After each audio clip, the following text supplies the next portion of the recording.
Welcome back to Miss English, the podcast that helps you speak real, natural, advanced English with confidence. I'm Sarah. And I'm Alex. Today we're exploring something that shapes daily life more than we often realize: neighbors and community living. Whether you live in a tiny flat or a sprawling suburb, who you live near really does shape your day-to-day experience. By the end of this episode, you'll have a whole toolkit of idiomatic vocabulary for talking about neighbors and community life.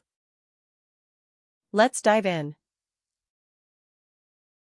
So Sarah, would you say you know your neighbors well, or barely at all? Honestly, it depends on where I've lived. Some places felt like a real community, others felt completely anonymous. That resonates with me too. I've had wildly different experiences depending on the neighborhood. It's fascinating how much the physical layout of a place can shape those relationships. Let's unpack that with some proper vocabulary. Let's start with layout.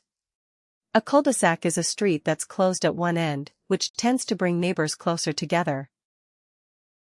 Fewer cars passing through definitely helps. Though it also means everyone notices everything you do. Which brings us to the nosy neighbor, the one who always seems to know your business.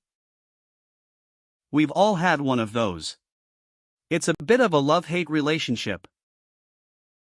On the flip side, some buildings have communal spaces, areas everyone shares, like a courtyard or a rooftop. Those spaces genuinely make a difference to how connected people feel. And in some neighborhoods, decisions about those spaces go through an HOA, a homeowners association. They can be helpful, but they're also notorious for strict, sometimes petty rules. One thing they often deal with is a noise complaint, when someone reports unwanted noise. Fair enough sometimes, honestly. There's a classic image of a friendly neighbor coming over to borrow a cup of sugar when they run out. It's such an old-fashioned image, but it really captures a certain kind of trust between neighbors. Some neighborhoods even organize a neighborhood watch, where residents look out for suspicious activity together. It builds a real sense of shared responsibility. That kind of place often becomes a close-knit community, where everyone genuinely knows and supports each other. Those places are rare, but incredibly special when you find them. Many close-knit communities host a potluck, a shared meal where everyone brings a dish. Or a full block party, closing the street and celebrating together. Those events do so much for community spirit. Of course, neighborhoods aren't static, they change, sometimes dramatically, through gentrification. It's such a complicated topic, new investment, but often at a real human cost. Exactly. A newcomer moving into a changing area might not realize the tension that creates. Meanwhile, a longtime resident might feel like their whole world is being erased.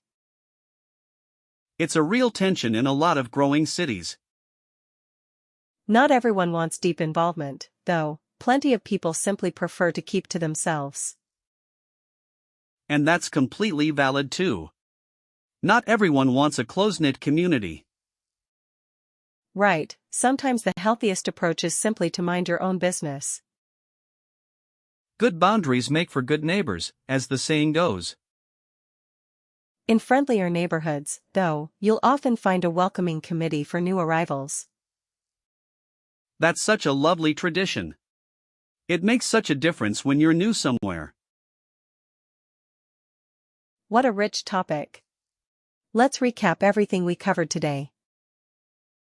We started with cul-de-sac, nosy neighbor, communal spaces, and HOA. Then, noise complaint, borrow a cup of sugar, and neighborhood watch. After that, close-knit community, potluck, and block party. Also, gentrification, newcomer, and longtime resident. Then, keep to oneself and mind your own business. And finally, welcoming committee. That's a serious toolkit for talking about neighborhoods and community life. The more you practice these words, the more naturally they'll come out in real conversations. And that's exactly what builds true fluency. Thank you so much for watching Advanced Episode 5 of Miss English. If this episode helped you understand community life better, please subscribe and share it with a friend. New episodes every week. Until next time, keep learning, keep speaking, and keep growing. Bye for now, everyone. See you in the next episode of Miss English.